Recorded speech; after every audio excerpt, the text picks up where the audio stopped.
everyone, welcome back to WHU TV. My name is John, your host as always, and I hope you're doing well as I always do. This is the preview of West Ham's 11th home game of the 21-22 Premier League season, where we host Leeds United at the London Stadium Sunday afternoon, 2 o'clock kickoff live on Sky Sports. Bit of a Groundhog Day really, isn't it, from one point of view. As always, this video is sponsored by the channel sponsor, 3retro.com. Please click the link in the description below that will take you directly through to the West Ham section of their website, where you can purchase some really nice retro gear, guys, as you can see from the animation that's up here. Along with Admiral and Umbro, Clout and Blue, track jackets, polo shirts, sweatshirts and t-shirts, so go check those out. Any purchases made through the link in the description below, the commission that the channel would normally be getting, I'll be sending directly on to Iron Supporting Food Banks, the charity in the Newham area that are helping those in the Newham area that are reliant on food banks to have food on their table. So guys, go grab yourself a really nice retro shirt. Depending on what you're purchasing, you'll be saving between 5 and 15 quid in comparison to the club shop. Until tomorrow afternoon, Friday afternoon, there's also free delivery on all West Ham shirts and jackets. So you'll be grabbing yourself an even better bargain in comparison to the club shop. So go grab yourself a really nice retro shirt, and you'll be helping those that are less fortunate than you and I. So let's talk about the referee and the officials for this game. Unfortunately, it's Mike Dean, and it's on Sky Sports. So guys, you know there's going to be controversy. His assistants are Eddie Smart and Mark Scholes. He's a fourth official, who was the referee for last night's game, Simon Hooper. Best place for him, I reckon, after last night's debacles. On VAR is Craig Pawson, and his assistant is Darren Cann. Now, as we know, prior to last season, we hadn't played Leeds in the same league since February 2003. So our only home game with Leeds was last year in March, or last season I should say, March 21, with a 2-0 victory, with 2 first half goals within 7 minutes from Lingard and Dawson. That's the only time that Moyes has faced Leeds at home in the Premier League as well, for that matter. So, as a manager, so that's you'd think that, bearing in mind, he would have done it when they were previously here, but I don't think he was in his badges at that point. I think he might have been managing in League One. I can't remember. They've had a full rest for this fixture since we surprisingly beat them 2-0 last Sunday in the FA Cup. We beat them 2-0 at the home game last season as well, for that matter, so is there a bit of a reoccurring theme here? Leeds are currently 16th in the Premier League with 4 wins, 7 draws and 8 losses, scoring 21 goals and conceding 37 goals, and they're on 19 points, 8 points above the bottom 3. Still not bad for a team in their second season. Alright, yes, granted, it's not nowhere near as the heights that they were doing last season back in the Premier League, but it is what it is. Earlier in the season, we beat Leeds 2-1 at home, at their place, I should say, towards the end of September, with a goal from Rafina on the 19th minute. But Firpo conceded an own goal, and a last-minute goal from Antonio on the 90th minute settled the game. So 2 goals per game, technically. Their away form so far this season shows they've won 1, drawn 3 and lost 5 in the Premier League, scoring 8 and conceding 21, so a minus goal difference of 13.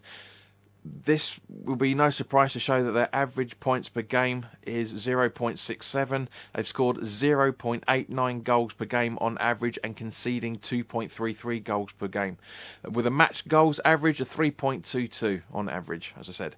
They've kept 1 clean sheet and have failed to score in 3 games, 52% possession, which is not bad. You know, that's usually the possession amount of a team that's actually won a game. 12.67 shots taken per game, with a shot conversion rate of just 7%.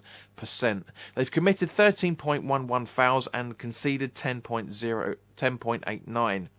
Leeds haven't played away in the Premier League since the 14th of December, when they lost 7-0 against City. Obviously, the rest of those were due to their COVID values, which wasn't that bad, to be honest with you. But they had more injuries than COVID, so they were able to get away with it. How, I don't know. But anyway, Belisa is set up in the 3-3-3-1 formation for most of the fixtures, but especially away from home. But our 4-2-3-1 and 4-1-4-1 formations he's always used very closely throughout the rest of the games as well. Leeds are very good at creating and taking long shots, stealing opposition, and good at taking shots from direct free kicks, but they are poor at finishing scoring chances, defending against through ball attacks, protecting the lead, and are very poor at stopping opponents from creating chances, avoiding fouls in the dangerous areas, and also avoiding individual errors, defending counter-attacks and aerial duels. Guys, with that information, I'm very surprised they're not in the bottom three. That is everything you have to do right in order to stay up. It really is. They also like attacking down the right-hand side, leading them to play with a good amount of width as well. The highest goal scorer away from home is Rafinha with 3 goals in the Premier League, and Dan James and Patrick Bamford. Patrick Bamford is currently 50% chance of returning for this fixture due to a hip injury. They're both right behind him with a 1 goal and 1 assist each. Players to look out for: Greenwood, their centre forward, is a very good player. Dan James, as I mentioned. Firpo, unless he's in a generous mood again and wants to give us an own goal. But it seems to be 50% chance of him returning to this fixture due to a head injury. Luke Ayling as well, for that matter. Meslier, who made some fantastic saves for against us in the FA Cup and other matches we've seen him play in too. He's one of the reasons, I reckon, why they're not in the bottom 3 just yet. But I say just yet. Other than the players we mentioned, a quick injury update for you since the FA Cup preview. PremierInjuries.com shows long-term injuries still to Liam Cooper and Calvin Phillips with their respective thigh injuries, and not due to return until the middle of March. A good couple of months out for them guys still. Tyler Roberts and Jamie Shackleton are out till early February with his calf and heel injury. Joe Gelhardt is out with the same period of time due to an ankle injury, and Charlie Creswell with a shoulder injury, so we're not getting the Creswell derby for the second week. So there was second weekend as many times. Llorente's suspended for this game due to 5 yellows. Moreno is 50% chance of returning for this fixture from his heel injury. And Strujic, I think you pronounce that, I still can't get it right, is out with his ankle injury. So they've still got within 10 and 11 players still out. Now, their under-23s played against our under-23s on Monday, and a lot of them were in the squad for the FA Cup game, so I'm guessing again they may make the squad again for that. But guys, this is the whole point of why you're supposed to have a squad of up to 25 men. It's as simple as that. It's the whole bloody point. So you shouldn't really be cancelling games due to COVID. Because of it, you should have enough club players in your squad, but a lot of managers aren't thinking that way, unfortunately. Now, guys, I've noticed over the last 4 weeks we've had 1,400 viewers view this channel, which is fantastic, but we're nowhere near that in terms of subscribers. So if you're enjoying what I'm doing and you want to know more, then by all means, please do hit the subscribe button and hit the notification bell. If you like this video as well, for that matter, it would really help me to get exposure to the channel and get more people involved, then by all means, please do hit the like button as well.